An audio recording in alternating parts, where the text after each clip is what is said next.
If life is a comedy, the part that we play is never as clear as it could be. Or maybe a drama, who is to say? But it always turns out as it should be. And if I am a player who's played his part well and did it with humor and grace, when I die, give me a standing ovation, a celebration for a job well done. No need to cry, it's not my final destination. I'll be at the station when a train comes by.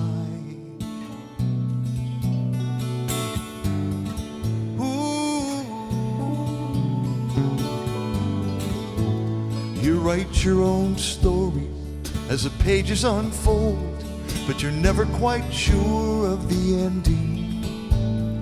Maybe it's destiny, maybe it's choice, maybe we're all just pretending. In a tale of a lifetime, if it all comes around and you only receive what you're sending. Oh, when I die, give me a standing ovation, a celebration for a job well done. No need to cry, it's not my final destination. I'll be at the station when the train comes by.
Some have it easy, some have it all. Some work so hard for so little. We sink to the bottom and we rise to the top, but mostly wind up in the middle. The more we are different, the more we're the same. I'm just one more who's worked through the riddle. And when I die, give me a standing ovation, a celebration for a job well done. No need to cry, it's not my final destination. I'll be at the station when a train comes by. When I die, give me a standing ovation, a celebration for a job well done. No need to cry, it's not my final destination. I'll be at the station when the train comes by.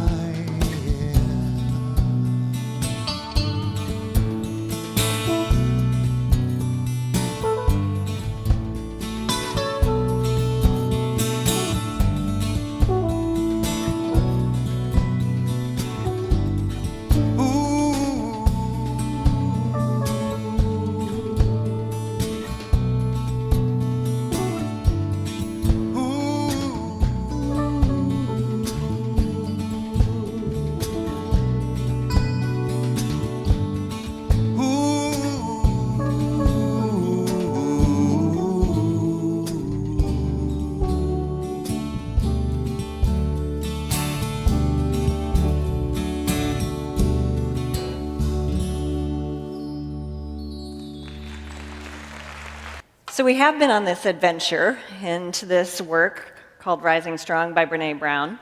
And it is a work that calls us to a level of authenticity and a level of vulnerability that we may not have experienced before in our life. that invites us, that challenges us, that prods us. And we have been reading the manifesto of the brave and brokenhearted every week at the end of our service, and we're going to do that again today. But I thought, if we're going to read this, if we're going to stand in these statements, we should know what it really says and what it's asking of us to make sure we really want to say yes, right? So I want to go through and just explore, piece by piece, what it is that we're being invited into. So it begins, there is no greater threat to the critics and cynics and fearmongers than those of us who are willing to fall because we've learned how to rise. Those of us who are willing to fall. Being willing to fall means we're willing to take risks. Because anytime you take a risk, there's always a chance you'll fall, right? There's a likelihood that at least a few times you're going to. But what does that look like to take risks? Well, it can look different ways depending on what's going on in your life. It may mean that you take a stand for something that's unpopular. And that could be at a rally, or it could be at the family dinner table, or it could be at the water cooler at the office when that joke is being told that is judgmental and cruel. It could mean that you tell someone how you feel without knowing if those feelings are reciprocated, to put yourself out there, to take the chance. It could mean that you say that you're sorry when you've wronged someone. That's a tough one sometimes, isn't it?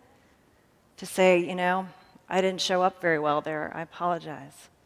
And it may mean that you hold somebody accountable when they've hurt you. If you are willing to risk, if you are willing to fully engage in life, if you are willing to accept that invitation to embrace all of your experiences, the good, the bad, the ugly, whatever shows up, and to be fully participating in those experiences, then you know the feeling of being alive. So the question here is, where have you been holding back? Where in your life have you been holding back? And to that I'd say, stop it. With skinned knees and bruised hearts, we choose owning our stories of struggle over hiding, over hustling, over pretending. In the book, The Invitation, Orion Mountain Dreamer says, I want to live with deep intimacy every day of my life. I am guided, sometimes driven by an ache to take the necessary risks that will let me live close to what is within and around me, to bear the exquisite beauty and bone-wrenching sorrow of being fully alive.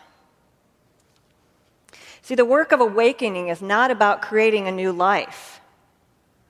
It is about being fully present in the life that you're in. Because if you're not fully inhabiting your life, you're leaving spaces in it. You're leaving holes in it. And what will fill it is the opinions of others. What will fill it is the ideas of who you should be.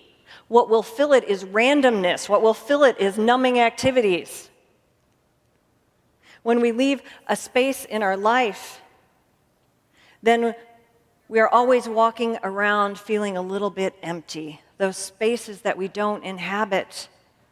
And then we try to cover up that emptiness. We try to not let our inadequacies show.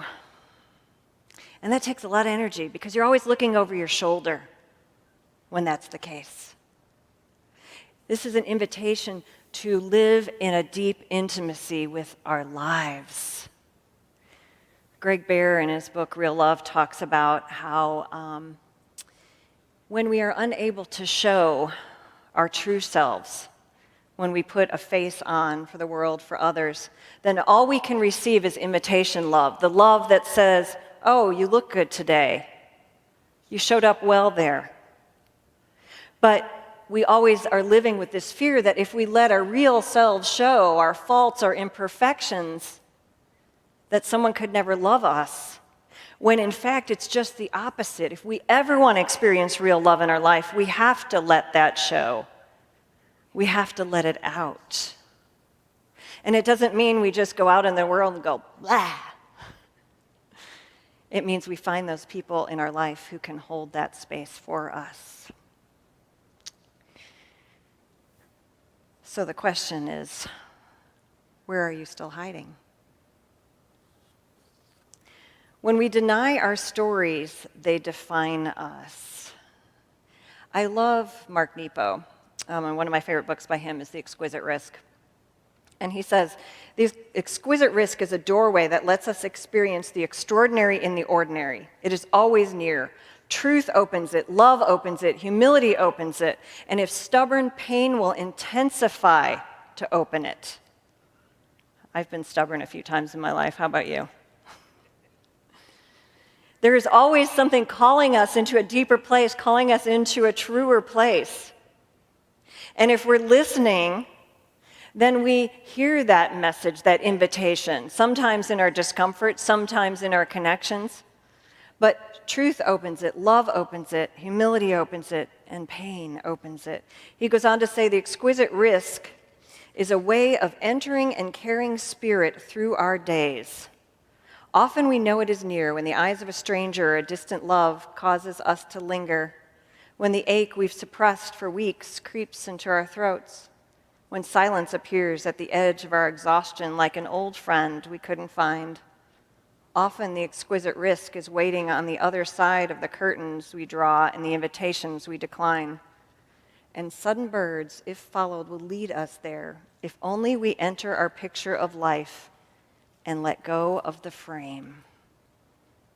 I love that. If only we enter the picture of our life and let go of the frame. Our stories, our experiences are always calling us to truth. And if we fully inhabit those experiences and those stories, then we can see that truth unfolding. We can understand the deeper wisdom.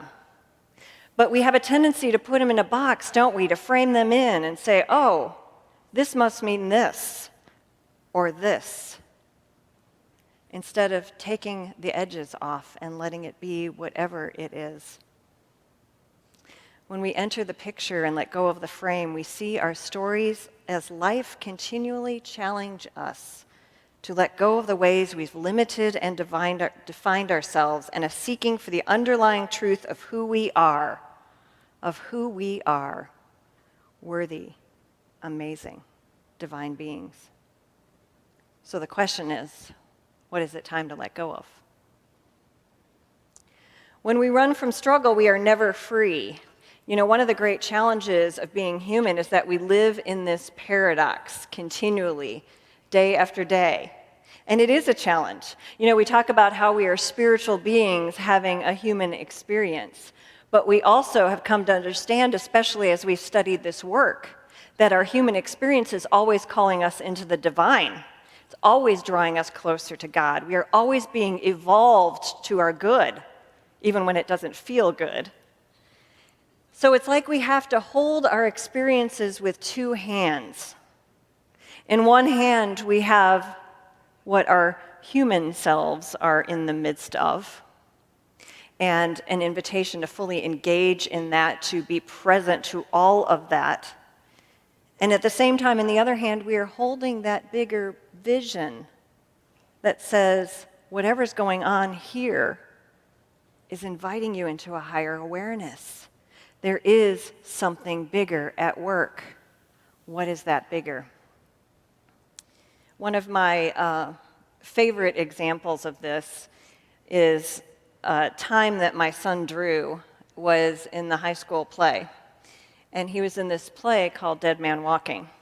And if you've ever seen the movie, it's a pretty intense subject. It's based on a true story about a man who is on death row. And a nun, played by Susan Sarandon in the movie, who was helping him in that journey to his death and trying to reach him and reconcile some of the things that he did. And so she would meet with him time after time, and part of that process, she wanted to understand what his actions, how they had impacted the people that were affected by that. So there was a young couple that were out on Lover's Lane that he had murdered. And so in the play version of that, my son was playing the young man who had been murdered. And in the play, they had a ramp over the top of it. And he and the young woman were continually watching what was unfolding and commenting on that. And so the nun goes to the parents' house, and she sits down with the father of the young man. And she says, tell me what your life has been like after this loss and after this horrible tragedy. And so he begins to talk about his son. He begins to talk about what a great athlete he was, how everyone loved him. He just had this presence and this charisma about him.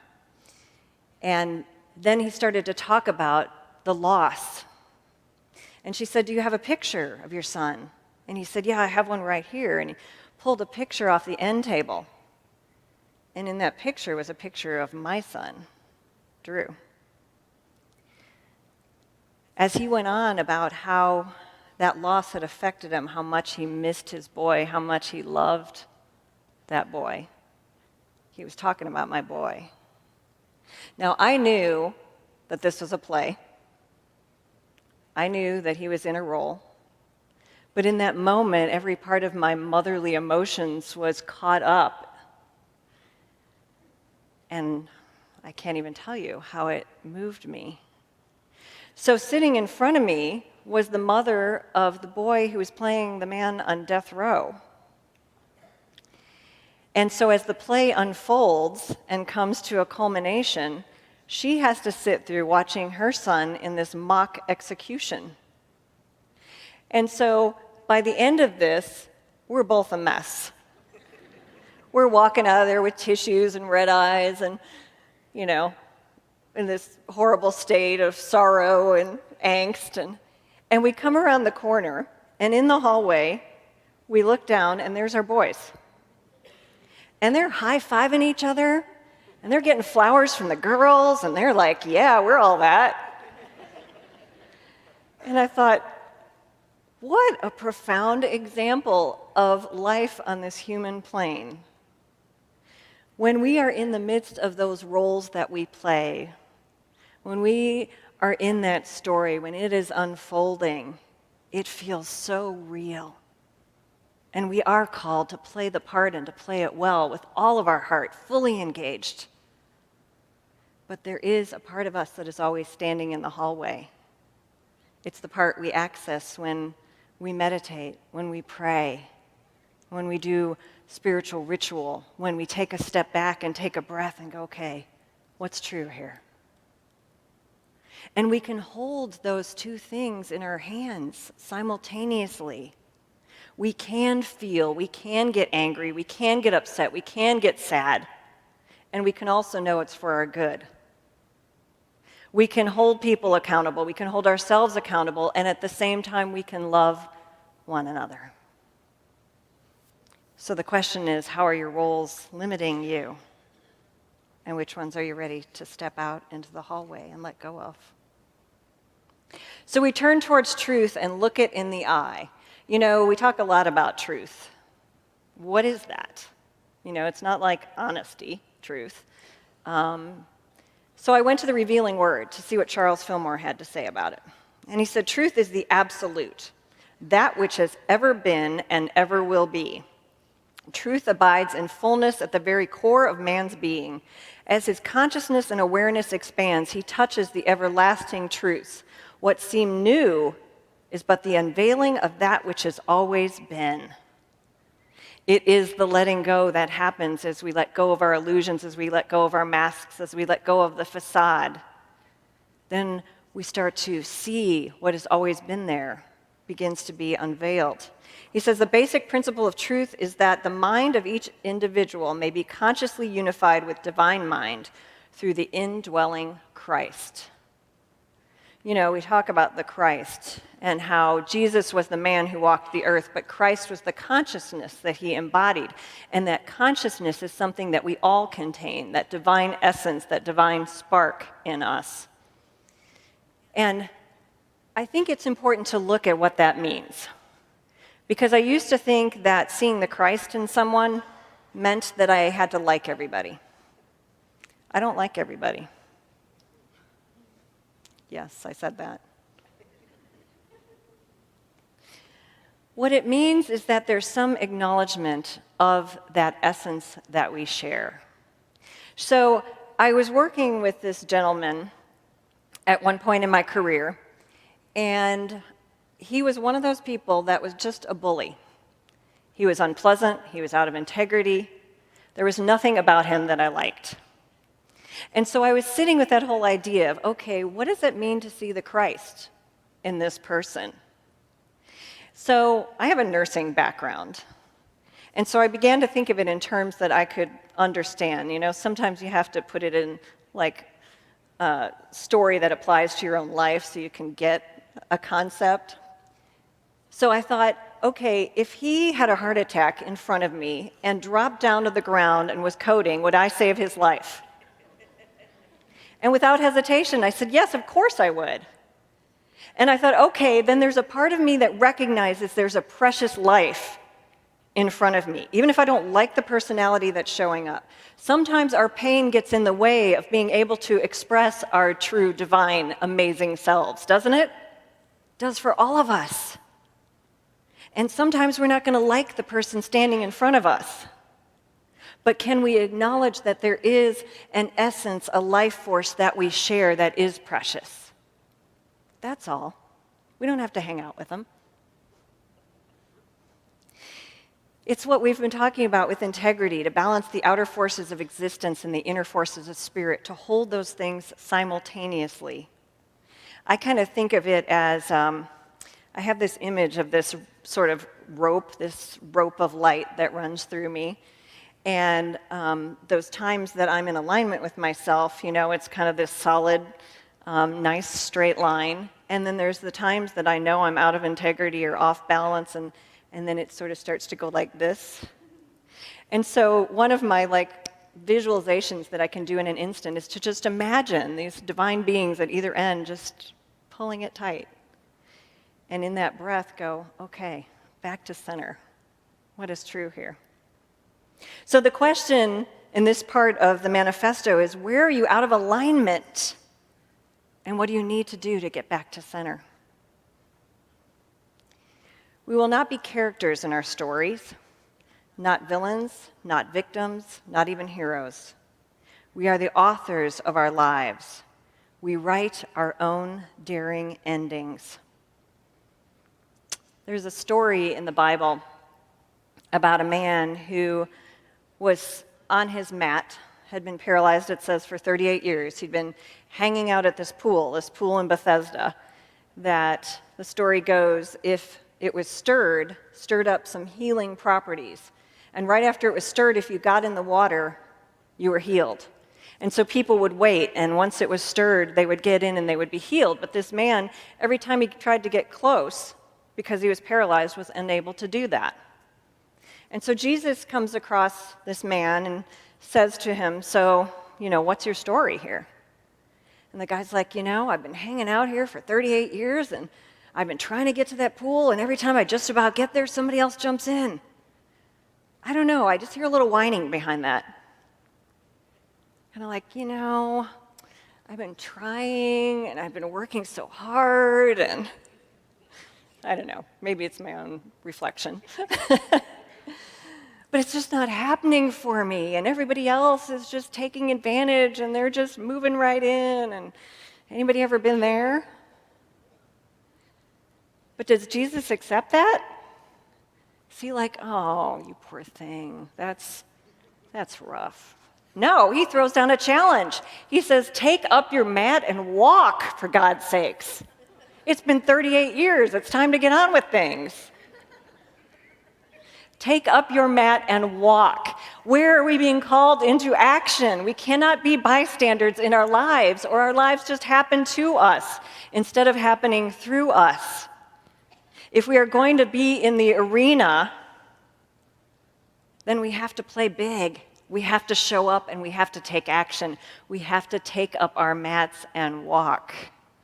So the question is, what is the daring ending to your story, and how are you going to get there?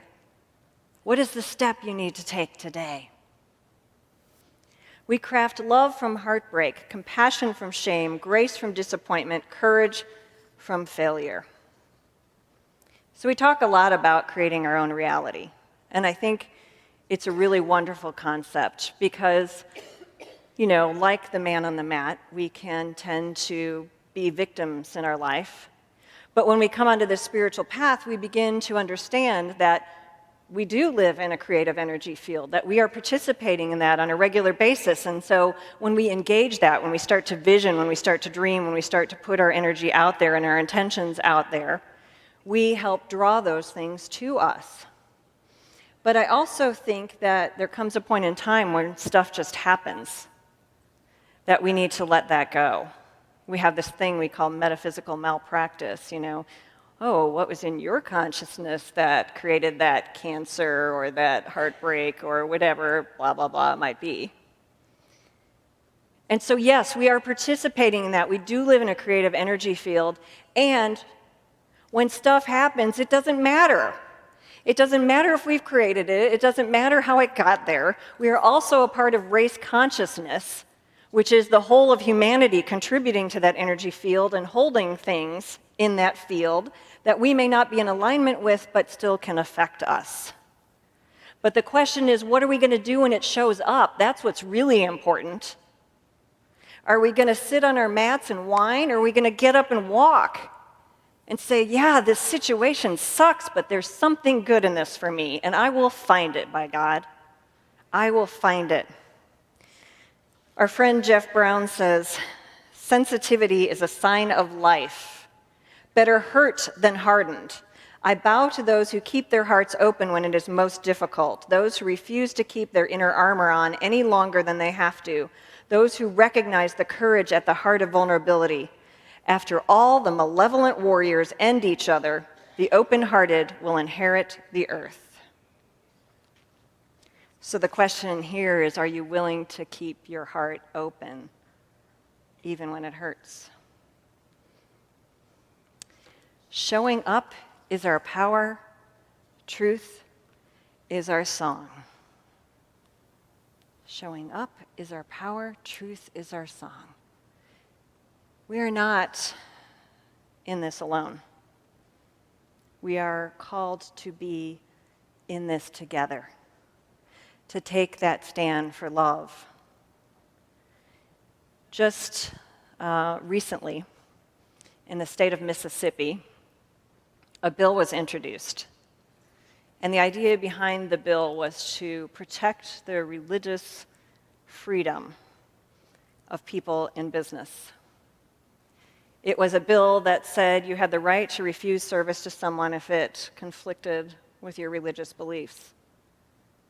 And it went down to such detail that it said you could decline emergency medical services to a transgender person.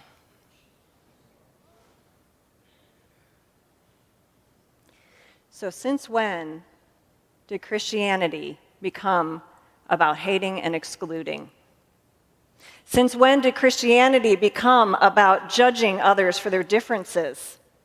Is that what Jesus was about? Is that what our way shower stood for? Whether you identify with being Christian or not, unity has that foundation. The Fillmores used the Bible as their primary text, Jesus as an example of an enlightened being and a way shower. Would Jesus have left that man on the mat if he were gay, if he were Muslim? Hell no. Hell no. This is the kind of love that we are called into, to take a stand against this, to stand up and say, this isn't okay. You may be different, and that difference may make me uncomfortable, but I'm going to invite you into a conversation so I can understand, because I want my heart to be opened by this, not closed by it. It is time that we reclaim what Christianity looks like.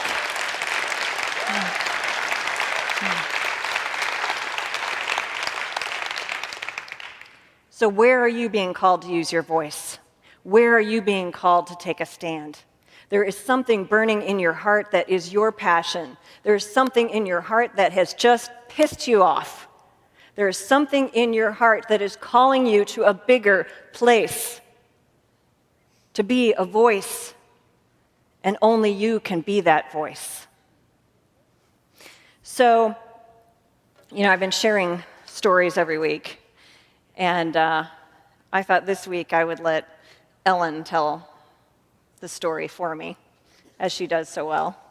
So any of you who know me well know I love to hang out in Starbucks.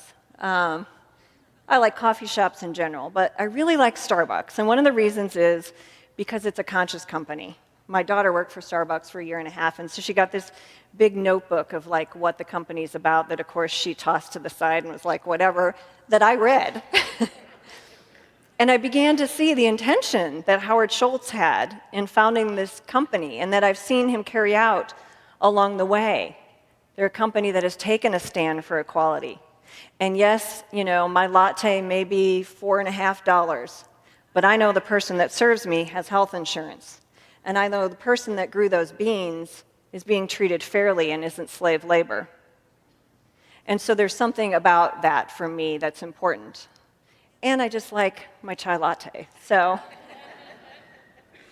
it's just a place that feels good. So anyway, there's this video recently that has gone viral about this young man who's called the Dancing Barista. He's a young man that has autism. Have some of you seen it? And part of his autism requires him to be moving his body in order to stay focused. And so I will go ahead and let the video play and let Ellen tell the rest of the story.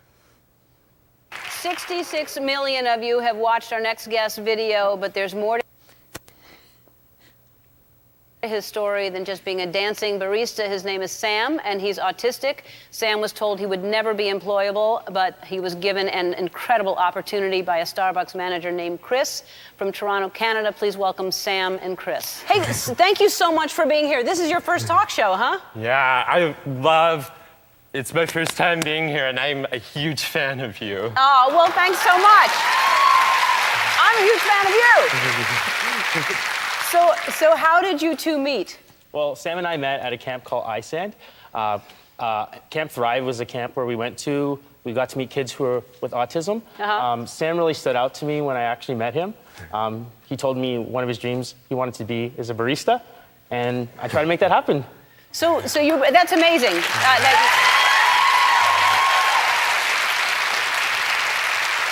Okay, so you met at the camp, and then how long after was the interview? Sam. So I went to the store, and I thought I was going to get a formal interview. But then Chris just said, "You got the job."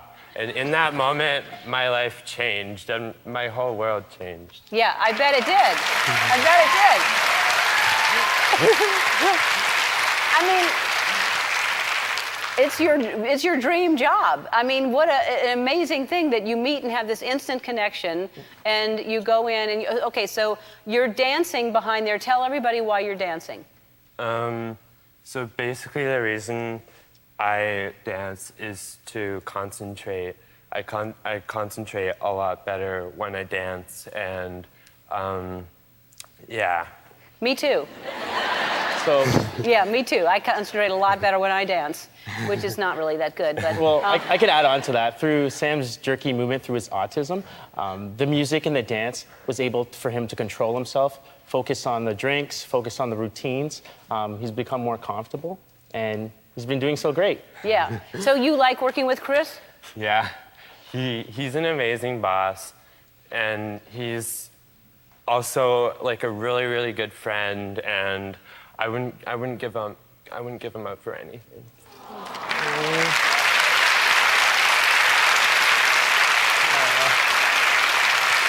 Pretty amazing. Oh, so amazing. Pretty amazing. You're 17 years old? Yes. 17 years old. So have you seen, you must see a change in Sam since you hired him. Oh my gosh. When I first met Sam, he was a little shy. We had trouble looking me in the eye. Through the progression, I've seen Sam being so outgoing with our customers. He's been able to make all the drinks. He's so friendly, and he works really independent. And he's probably changed you too. Oh my gosh. Sam has such a big heart, and he's made me a better person. You know, it's stories like this, you know, to hear that you were told you wouldn't be employable, that you were not going to be able to work, and you make this connection and you give Sam a job, and he's excelling as an employee and as a person, and helping you at the same time. I hope more people see this and see that you actually can hire people that you think you shouldn't hire, and I hope more people do that right now. It's fantastic. I mean, and I hope you know you're an inspiration, Sam. I mean, to so many people watching right now, you're a huge inspiration. You're an amazing guy that you hired, Sam, but this is incredible. You make money by tips, right? I want to make sure you get as many tips as possible. I'm going to give you a tip jar. So, okay?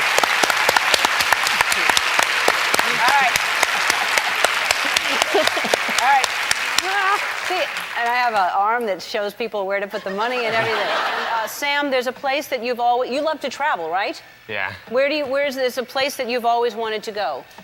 Since I was about 4, I've always admired Japan. Japan. Since you were 4 years old? Yeah. So you're drawn to go to Japan for some reason.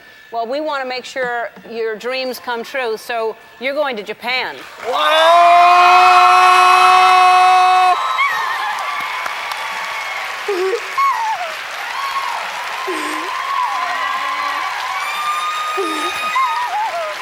That's right.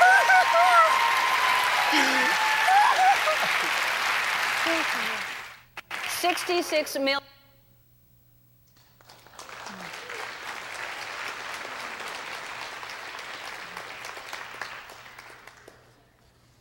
Can we be that brave? I think we can. So I invite you, if you don't have a bulletin, then scoot over by somebody who does, because on the back of it is our manifesto of the brave and brokenhearted.